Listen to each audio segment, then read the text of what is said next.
With so many lens options out there, from wide angles to primes, vintage glass to anamorphic, how do you choose the right one for your project? In this video, I'll break it down into 3 key factors to consider when selecting a lens: lens speed, focal length, and lens type. And I'll show you how each one impact your image so that you can make more informed decisions on your next shoot.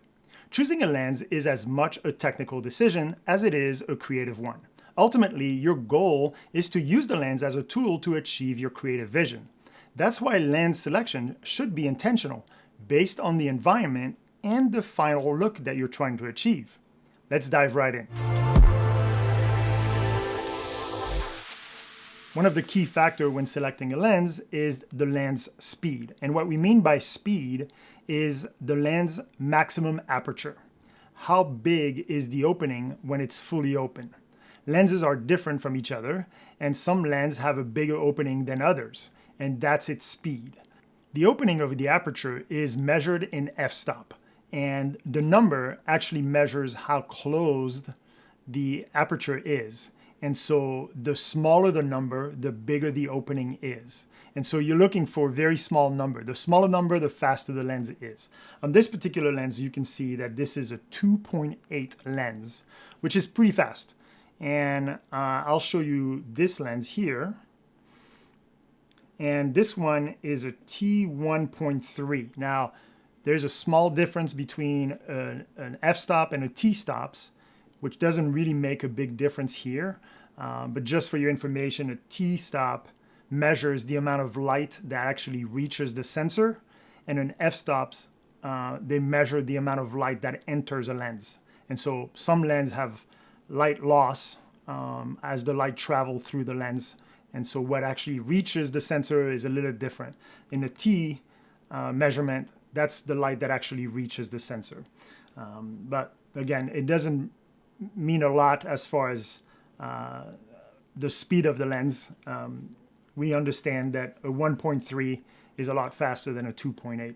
But at the end of the day, anything that's 2.8 and below is going to be considered a fast lens. Anything 3.5 and above is going to be considered a slow lens.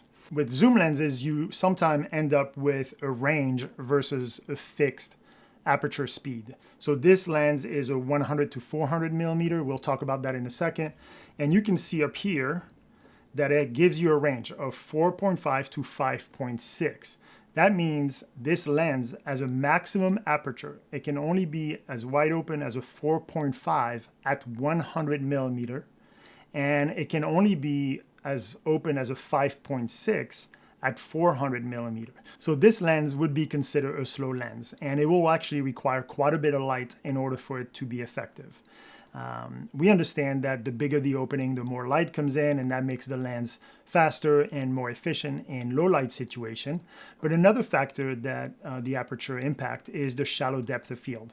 And shallow depth of field is how quickly things go blurry behind your subject, how shallow or how deep the depth of field is.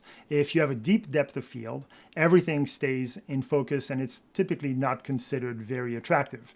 It's just a flat image. And so you want to try to shoot with some kind of shallow depth of field. And one way to control your depth of field is to let more light in. So the more light comes into the sensor, the shallower the depth of field is. So that lens that was a 1.3 lens, I can make the depth of field very, very shallow, like literally inches.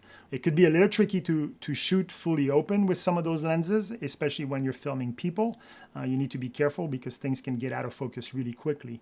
But that's one of the advantages of fast lenses, is not only the low light situation, but also the ability to then have some very shallow depth of field, which can be very appealing when you're filming certain shots. The next key factor to look at when selecting a lens is its focal length, which is the field of view, the magnification or the compression of the background, where a short focal length is going to be a wider shot and a long focal length is going to be a lot more pushed in or zoomed in.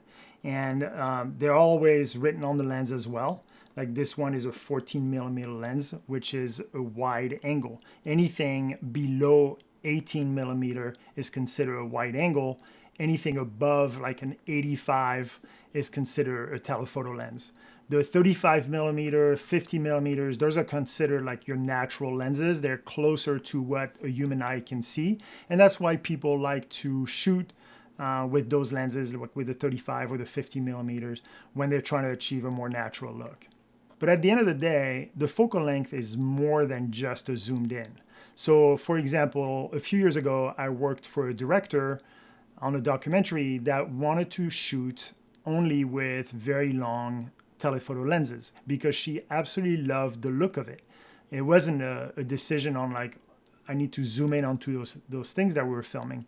It was a stylistic decision, and that's how she worked. And all her work is using 200 millimeters and above type lenses. And so it creates some challenges because, again, now you need to work in an environment where you have room to be able to frame the way you want to frame.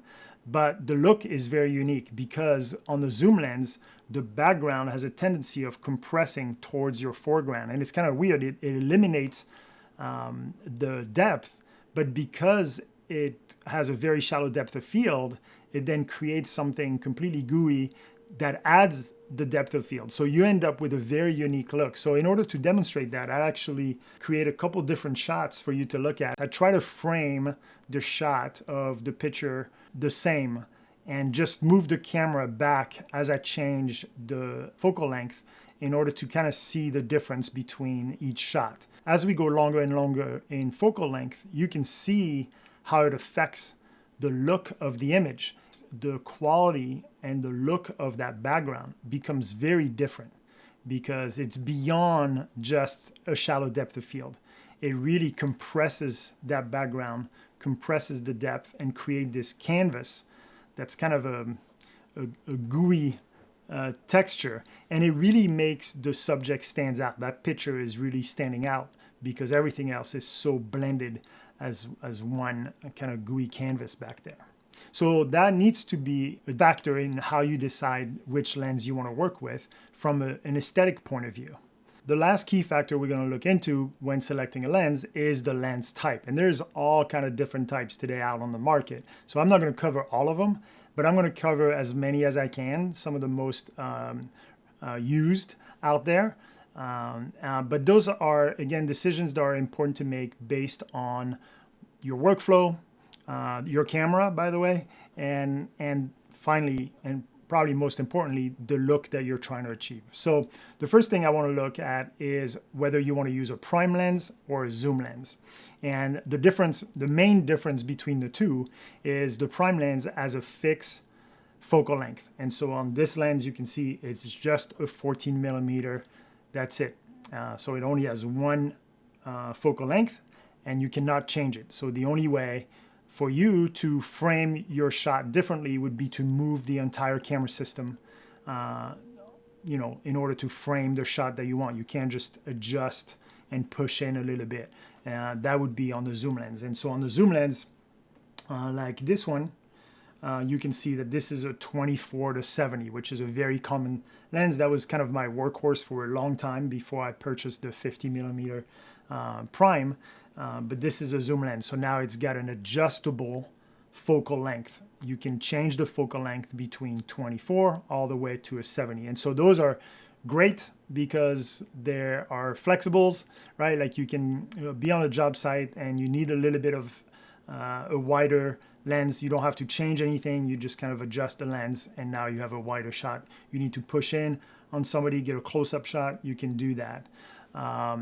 The main argument for prime lenses versus zoom lenses is that inside of the housing of those zoom lenses, you have to have a lot of glass, a lot of components to make that happen. And typically you just don't end up with the best quality glass or else the price is outrageous. So you can buy like really, really expensive zoom lenses, but for the most part, when you buy a lens like this, you're giving up a little bit of the quality of the glass because you have all those internal components. And so for me, when I switched to shooting only with my prime, I saw a big difference in quality, and I don't regret it. I almost never use this lens, for example. And again, that was such a workhorse for me for a very long time. But now I use my 50mm lens almost 100% of the time. So it does mean that I have to constantly move the camera in order to get the shot that I want. But I know I'm getting a higher quality glass than my other lens. Since we're looking at this lens, let's talk about the next type of lens, and that would be the cine lens. And the cine lens are very different than the photo lens. They're designed specifically for filmmaking. And so even from a visual standpoint, you can see right away that they're very different than the previous lens I'd show you. And they're typically larger, and that's so that they can have a larger focus ring. And a larger focus ring means you have to turn it a lot more to adjust your focus from macro to infinity. This particular lens needs to rotate almost 300 degrees. And what that does is it gives me a very precise control of moving my focus. Obviously, the other advantage of some of those cine lenses is the quality of the glass. And what I mean by the quality of the glass is typically the polish of the glass, because any imperfection on the glass will then generate an issue for the viewer. And so for me, working with a cine lens kind of elevate my work overall, just because of the quality of the glass and all those different attributes that we just talked about. Another type of lens that's very popular right now are anamorphic lenses, and those have a very specific purpose and also a very specific look. And anamorphic lenses are designed to shoot a very wide aspect ratio, a 2.35 or 2.39, depending on the squeeze factor and the sensor of your lens. Not only do they give you this widescreen aspect ratio, but they have some characteristic from the look of it that people really enjoy. Like, for example, they have a soft circular focus. So everything kind of like in the center of the image are in focus, and as it goes out, it kind of starts softening out. They also have some kind of a curvature to them. So like there's some kind of distortion that's happening with anamorphic lenses because the image is squeezed, and typically you start seeing objects or lines are curving on the edges. The anamorphic lens will give you a horizontal flare, a wide flare, and that has a quality to it. Like a lot of people like that look simply because it's associated with high-end film productions. The last type of lens that I want to talk about are vintage lenses, because that's another tool that is gaining a lot of popularity, not just in independent filmmakers, but today blockbuster films in Hollywood are also using vintage lenses. And vintage lenses typically come from old replica. And so there is a huge variety of old, like Russian lenses, for example, who didn't have access to purchasing high quality lenses. They would just replicate them in Russia. And typically they wouldn't do as good of a job. And so the glass would have some imperfection, and those imperfections will give you a certain characteristic. So as the light shines through the glass, that light beam gets split and kind of does different things based on those imperfections. And so you end up with very pronounced lens flares, different kind of colors. So you would buy that vintage lens specifically for the final look. Now, at the end of the day, picking the right lens really comes down to what you're trying to say with your image. Sure, there are technical factors, and we just looked at them: the speed, the focal length, the lens type. But a big part of the decision is creative. Every lens has its own unique personality. Some are super sharp and clean, others have quirks, like flares, softness, or the vintage glow. And all of that comes from things like the glass itself, the coating that they put on it, even how the lens was built. These little differences add up, and they shape the final look of your image in subtle but powerful ways. Now, there's no single best lens. It's about what works for your project and your style. It's about how the lens performs in your environment and whether it gives you the results that you're going for. Now, let's be real. Lenses can get very expensive, but you don't have to buy every piece of glass that you're curious about. Renting is a great way to test different lenses, try out looks, and figure out what you actually like before committing to a purchase.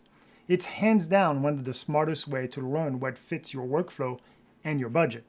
So take the time to experiment, trust your eyes, and let the story lead, because in the end, your lens doesn't just capture the scene, it shapes how your audience experiences the story. Thanks for watching, and happy filming.